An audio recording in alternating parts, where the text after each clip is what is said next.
Adi's mouth hung open as she walked through the rooms in disbelief. Senator Ibrahim watched her reaction and smiled. "This is your home now," he said calmly. "You don't need to worry about anything. Chefs and housekeepers will resume here tomorrow to make sure you're comfortable." Adi's legs felt weak as she tried to thank him, but he simply waved it off. "Just relax and enjoy yourself. You've worked hard enough. From now on, life will be easier." Standing in the middle of the sparkling living room, Adiz felt like she was dreaming. Only a few days ago, she was in Enugu eating whatever her parents could afford. Now she was staring at chandeliers and Italian sofas, the kind of life she had only ever seen on TV. What she didn't know was that this gift carried a price that would soon test every part of her soul. Days turned into weeks, and Adiz quickly grew used to the life she once only dreamt about. Every morning, professional chefs served her hot meals on polished plates. Her wardrobe filled with designer dresses, perfumes, shoes, and handbags she never imagined owning. She lived like a princess with no bills to pay, no responsibilities, nothing to worry about but waking up and enjoying the day. It felt like heaven on earth. But after 1 month, on a sunny afternoon, Senator Ibrahim visited again. He leaned back in his chair, looking at her with a smile that didn't quite reach his eyes. "Baby girl," he said in a tone that made her heart skip, "you see this life you're enjoying? It doesn't come free. It's time to pay the price." Adiz froze, her chest tightening. She had feared this moment, but had tried to push the thought away. Still, she nodded, her voice trembling but firm. "Senator, I'm ready. I can't lose this life. This is everything I've ever wanted." His smile widened. "Good. Tomorrow evening, you'll start. Don't worry. I'll guide you, dress you up, and prepare you for what's ahead." Ahead. True to his word, Senator Ibrahim wasted no time introducing Adiz to his circle of powerful friends, wealthy businessmen, high-ranking politicians, and foreign partners who were always eager for the company of a beautiful young woman. Before long, Adiz found herself traveling to different cities and even other countries. Her once simple life now buried under the glitter of private jets, five-star hotels, and endless parties. Each man she met showered her with gifts. Some stuffed her purse with thick wads of cash. Others adorned her with gold chains, diamond earrings, and designer handbags. With every passing week, Adiz's beauty seemed to glow brighter. Polished by wealth and luxury, she became known among Lagos's elite as one of the most sought-after big girls, walking into rooms with her head high and her pride even higher. Senator Ibrahim was pleased. And Kemi, watching from the sidelines, pretended to smile, though inside, her jealousy burned like fire. Adiz was now fully living the Lagos big girl life. Her phone buzzed with endless credit alerts as wealthy men showered her with money, and she never failed to send generous amounts back home to her parents in Enugu, who could hardly believe the sudden change in fortune. Her contacts grew daily, and soon her phone was flooded with calls from rich politicians and businessmen, each competing for her time. Among them, none was more prominent than Senator Ibrahim, Kemi's longtime sponsor. Though he had once been devoted to Kemi, his attention gradually shifted, and she could feel it. Late nights, sudden business trips that never existed, and unexplained phone calls became the new normal. Kemi tried to confront him a few times, but he brushed her off with casual excuses. Determined to find the truth, she began watching him more closely. One evening, after the senator had fallen asleep, she quietly picked up his phone. It took several tries, but she finally cracked his password, and what she saw left her trembling. Buried in his chats was a saved contact named Starlight. Message after message revealed sweet words, promises, and voice notes, along with frequent call logs. Kemi's heart pounded as she whispered under her breath, "Who is this Starlight that has stolen my man?"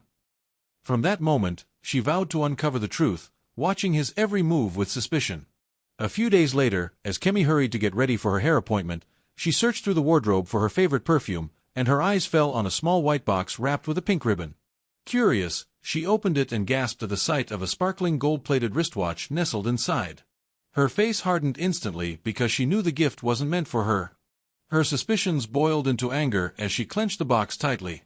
"So, this must be for that Starlight," she muttered bitterly. "I'll teach her a lesson she will never forget. Next time, she'll know to stay away from what belongs to me." One fateful evening, Senator Ibrahim began dressing up to go out. Kemi tried to mask her hurt with a trembling voice. "Honey, but you just got back this afternoon. Can't you spend a little time with me? These days you're hardly around for your own home. Senator Ibrahim avoided her gaze, quickly adjusting his cufflinks. Sorry, my love. I have to be at an important meeting. My partners are waiting for me already. I won't be long, he replied casually, reaching for the small white box. Kemi's eyes followed him coldly as he left, her mind already plotting her next move. Senator Ibrahim arrived at Adi's apartment with the same white box Kemi had discovered. With a warm smile, he handed it to her. This is for you, my dear, he said, his eyes watching her closely.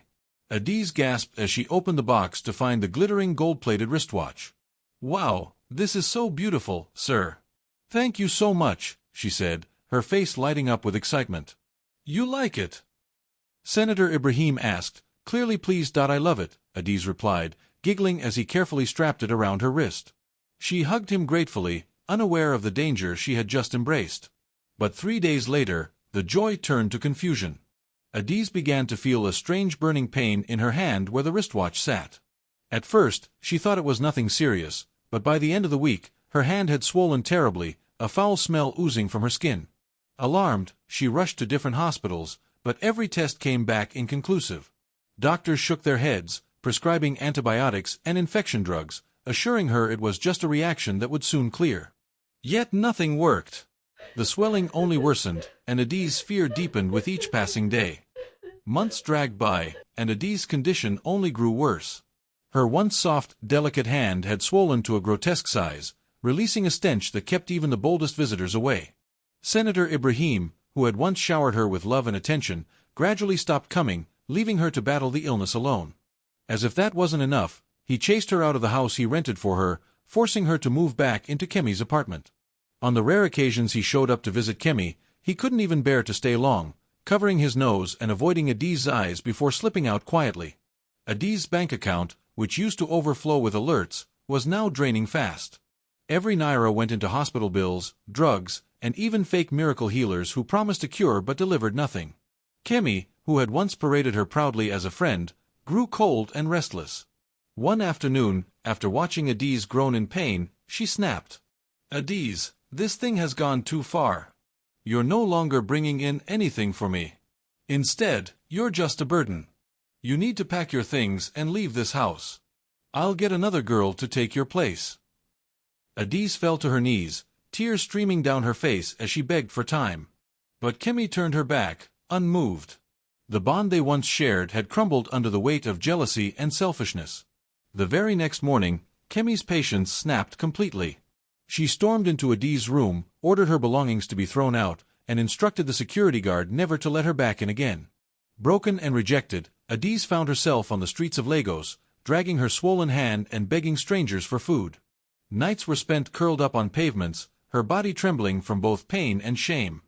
Weighed down by despair, she finally decided she couldn't continue living this way. One hot afternoon, she dragged herself to the edge of a pedestrian bridge, tears blurring her vision as she prepared to jump. Just as she leaned forward, a strong voice rang out behind her. "Young lady, don't do it. You have caused pain in many homes, and that is why you were punished. But don't end your life. Jesus can forgive you and make you whole again." Startled, Adiz turned around and saw a prophetess standing there clutching a worn Bible. At first, she hesitated, torn between fear and disbelief. But something in the woman's eyes was too powerful to ignore. Slowly, with trembling steps, Adiz backed away from the edge and followed her. Inside the small church, the prophetess laid her hands on Adiz and prayed fervently over her. Overwhelmed by the weight of her mistakes, Adiz broke down completely, falling on her knees and sobbing as she begged God for forgiveness. Tears streamed down her face nonstop as she cried out for mercy. After hours of intense prayers, the prophetess suddenly paused, her eyes fixed on Adiz. In a firm, commanding voice, she declared, "The source of your affliction is not natural. It came through a gift. That wristwatch you were given is cursed. Destroy it and you will be free." Adiz's heart pounded as her hands shook uncontrollably. Slowly, she reached into the small bag of clothes she had carried to the church and pulled out the glittering wristwatch that had once made her feel so special. Tears filled her eyes as she realized it was the very thing killing her. Without hesitation, she walked to a nearby flowing river, lifted the wristwatch high into the air, and with a cry of release, flung it deep into the water. In the days that followed, something miraculous happened. The swelling in her hand began to shrink. The foul smell disappeared, and her strength slowly returned. She was healed. The church, touched by her story, gave her a modest room in the mission quarters to begin life afresh. Adiz gave her heart fully to God, becoming a devoted Christian, grateful for her second chance. Meanwhile, Kemi, who had schemed against her, was left to face the bitter truth. No matter how many rivals she tried to harm, Senator Ibrahim would never change. Regret gnawed at her as she silently prayed for forgiveness, realizing her jealousy had only brought her shame. For Adiz, the painful chapter had become a testimony, a lesson to others that shortcuts and greed come with deadly consequences. She wrote letters to her parents in Enugu, confessing her errors and thanking them for raising her with values she had ignored. Slowly, she began honest work assisting at the mission school, using her story to warn young women who came to Lagos with shining eyes and empty pockets. "There is a road that looks like gold," she would say, "but it ends in thorns." Years later, when she finally visited home, the community gathered to hear her speak. Adiz's scarred yet functional right hand rested over her heart as she told them about pride, envy, gifts with strings, and the strange wristwatch that almost cost her life. She smiled at her father's grease-stained fingers and her mother's soft embrace, breathing the evening air of Enugu. The glitter of Lagos had faded, the light of wisdom remained. Moral lessons. 1. Easy money often hides expensive debts. 2. Gifts from manipulative people usually come with invisible contracts. 3. Comparison breeds envy, envy breeds harm. Guard your heart. Thanks for watching Late at Africa Story TV. Please like, share, leave your comment, and subscribe to my YouTube channel for more African